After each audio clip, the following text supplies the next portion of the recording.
What's happening, gang? So today we finna learn about how the fuck do evil people prosper in life. Like I don't get that. It seems like the bad people in life be winning. What do they be doing? Hey, People who manipulate, deceive, or break rules end up achieving success, wealth, and power. It is frustrating, is it not? We grow up believing that justice must prevail, that the good will be rewarded, and that the wicked will get what they deserve. Yet in real life, the story seems different. It almost feels like there is a dark logic behind this phenomenon, an invisible rule that benefits those who are unafraid to cross moral boundaries. And as unsettling as it is, understanding this logic can give us a deeper perspective on the world we live in. To do so, we need to go back in time and turn to one of the most renowned works on power and human behavior, The Prince by Niccolo Machiavelli. Machiavelli is one of the most misunderstood thinkers in history. Many people believe he was a champion of evil. Here's how the average man's life would change if oh he my never saw an ad god, again. Day one, my life he would would be install great. pie. But that is far from the truth. What Machiavelli actually did was observe the world as it is, not as we wish it to be. His main concern was effectiveness. He believed that in the game of power, traditional morality can be an obstacle. According to Machiavelli, those willing to do whatever is necessary, even if it involves lying, manipulating, or stepping over others, have a natural advantage over those who adhere to rigid moral standards. Why? Because the real world is not a fairy tale. The effective leader, Machiavelli argued, must be practical rather than virtuous. This leads us to one of his most controversial ideas. The ends justify the means. This means that to achieve great goals, such as maintaining power, conquering territories, or building a successful career, it is sometimes necessary to resort to methods considered immoral. Machiavelli does not glorify evil. He merely points out an uncomfortable truth. Those with fewer moral constraints can advance faster and with less hesitation. And when you think about it, it makes sense. While ethical, empathetic, and sensitive people are paralyzed by guilt, shame, or fear of hurting others, those who act unscrupulously move forward without looking back. They see the world as a chessboard, where every piece is an opportunity to achieve their goals. This strategic coldness gives them an advantage over others. Wicked people do not waste time lamenting the consequences of their actions. They simply act. They do not care about being loved or approved, but about winning. Machiavelli emphasizes this in The Prince. To be effective, a leader does not need to be loved, but must be feared. Love is unstable, volatile, and depends on others. Fear, on the other hand, is something the leader can control. Think about it. If you look around, in business, politics, or even daily life, you will see people who thrive because they do not hesitate. They are willing to do what many would consider unthinkable: manipulate, deceive, or exploit others to achieve their ends. They are not held back If you by ain't cheating, traditional you ain't morality, which makes them ruthlessly effective. But this raises another question. Is this prosperity sustainable, and is the price worth it? One key trait that sets apart those who succeed, even through questionable means, is their ability to act with virtue and handle fortuna. These two concepts, introduced by Niccolo Machiavelli in The Prince, are at the heart of his perspective on power and effectiveness. Let us begin with virtue. Unlike what we think today, for Machiavelli, virtue does not mean moral virtue, but rather a combination of skill, boldness, intelligence, and adaptability. It is the quality that allows a leader, or anyone ambitious, to shape circumstances in their favor. Think of virtue as the ability to see a situation for what it truly is, without illusions, and act pragmatically to achieve the best possible outcome. A person with virtue is not bound by rigid moral codes. They are flexible, bold, and strategic.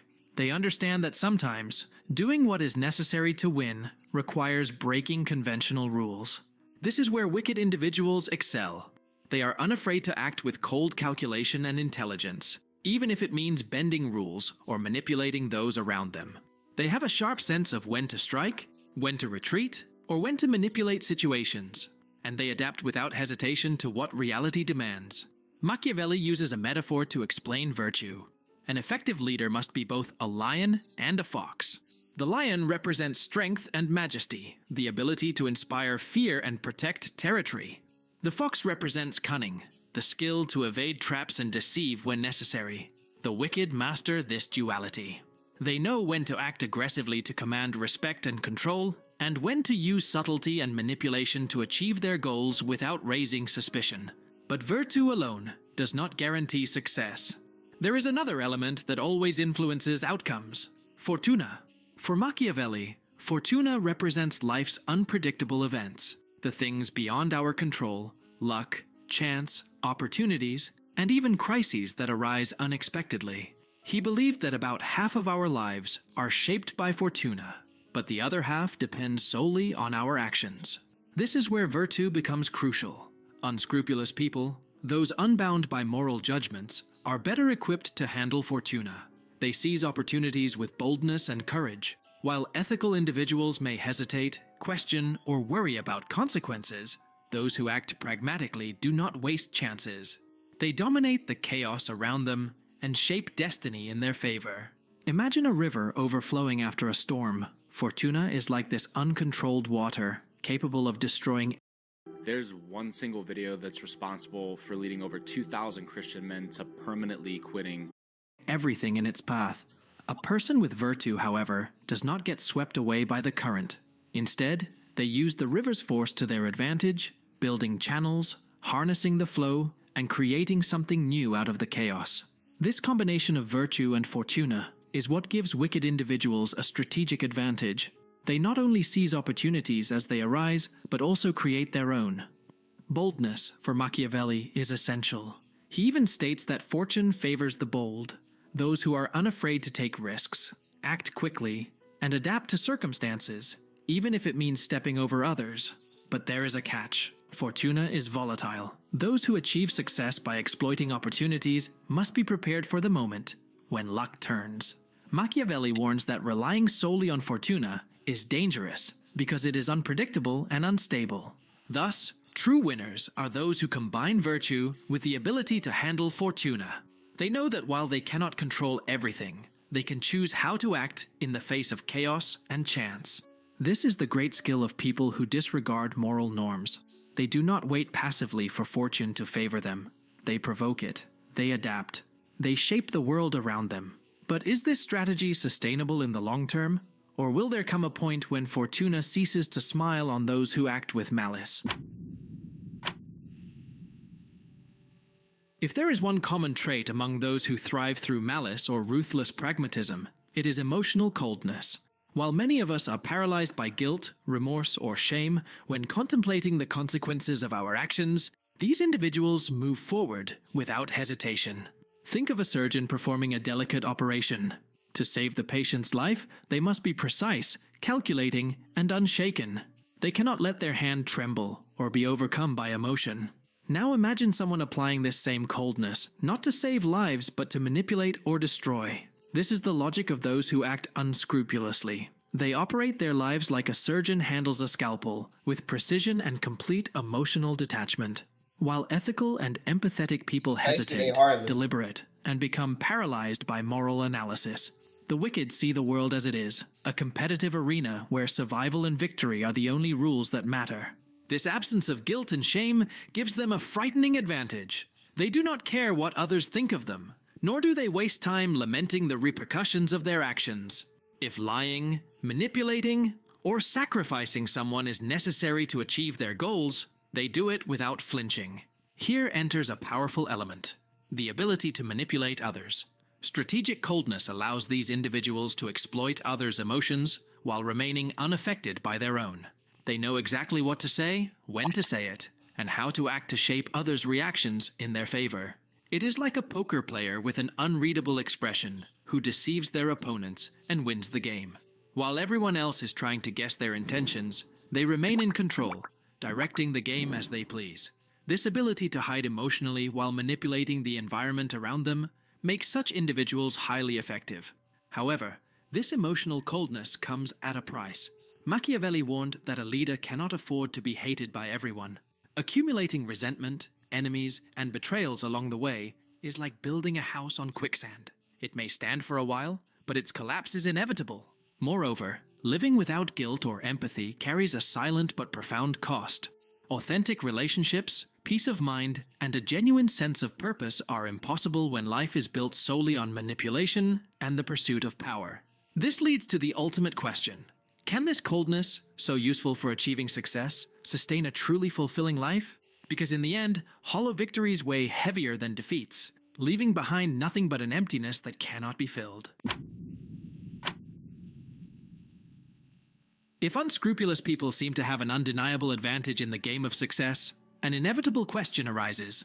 Can this prosperity last forever? Niccolò Machiavelli, despite advocating for effectiveness over morality, offers an important warning.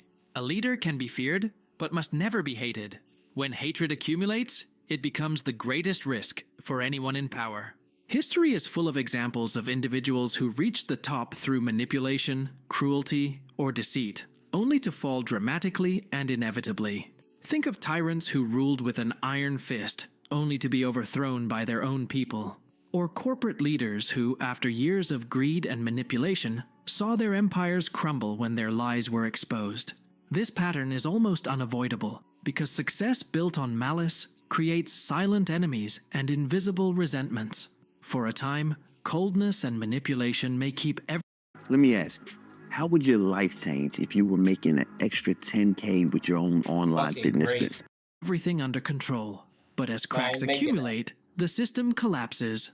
As the saying goes, you can fool some people for a long time, but not everyone forever.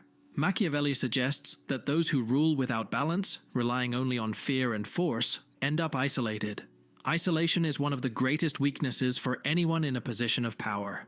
When fear replaces trust and flattery becomes mere self-interest, allies disappear at the first opportunity. After all, who wants to defend someone who cares for nothing but themselves? Moreover, success itself can become a burden. A person who achieves great accomplishments through manipulation or insensitivity lives with constant paranoia.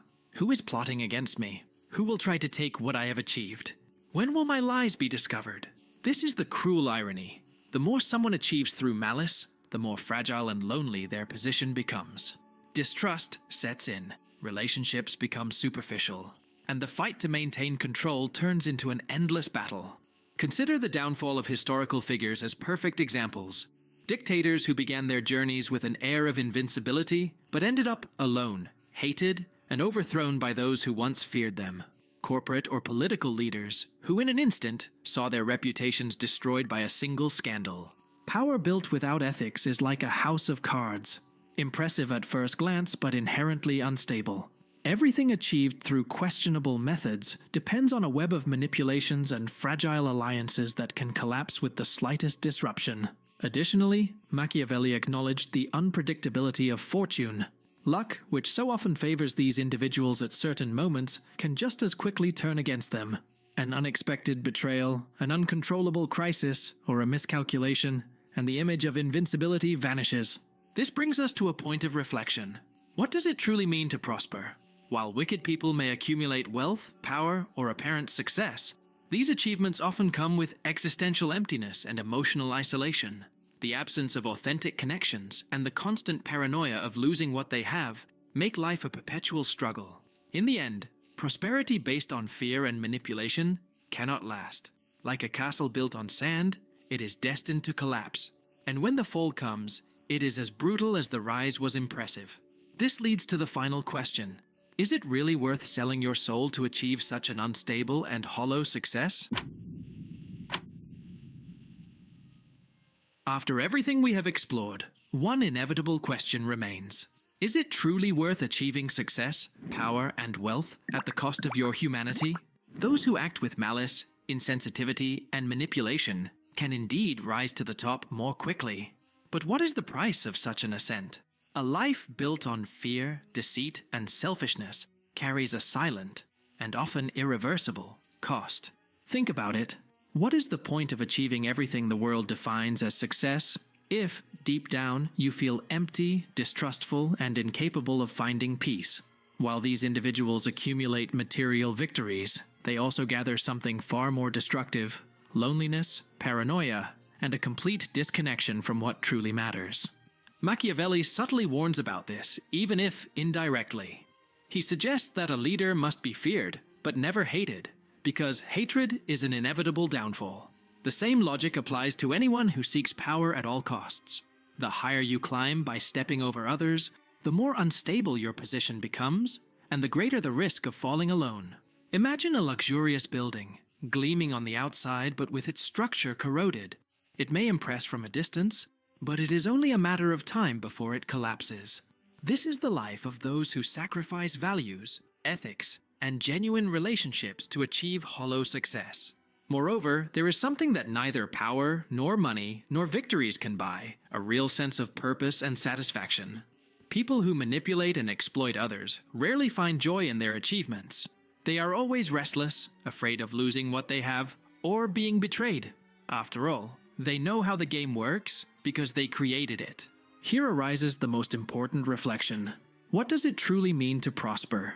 Is prosperity simply having more money, more power, and more recognition? Or is it living a life that ultimately has meaning? Because time, that relentless judge, will one day demand its dues. When we look back at the sand that has already fallen in the hourglass, what will truly matter? The material achievements we accumulated, or how we lived, the people we touched, and the legacy we left behind? Machiavelli. Stacking fucking talking. Hey, moral of the story, bro. Winning is not for everybody, though, gang, bro. Like, some people gotta snake up. Hey, somebody told me, gang, if you're not cheating, then you was not trying.